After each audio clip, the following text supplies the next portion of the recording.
Saya tinggal jaga sah. Nanti biarin aja. Sekali sih blok job. Aku suwe. Ini.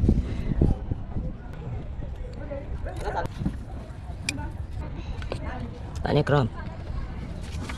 Ini yang wajib lagi ya.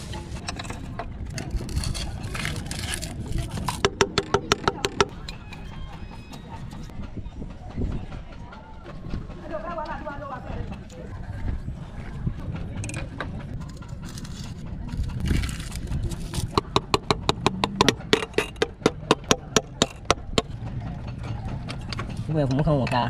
Baik pun, ya, oh. Jadi kok kata aku pun bukan ini. Ben, mau itu tuh ni. Tahu ni, walau ni masih bisnes lain macam ni. Ini tahu nak kasi ni macam ni. Ya, dah.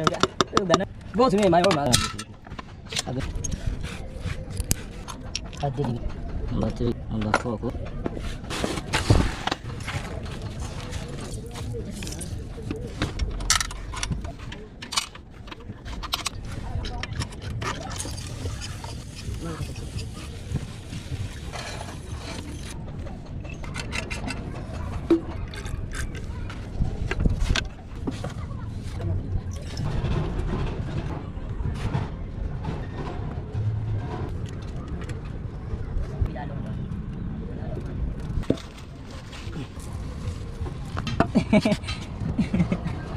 Lu tidak ada siapa.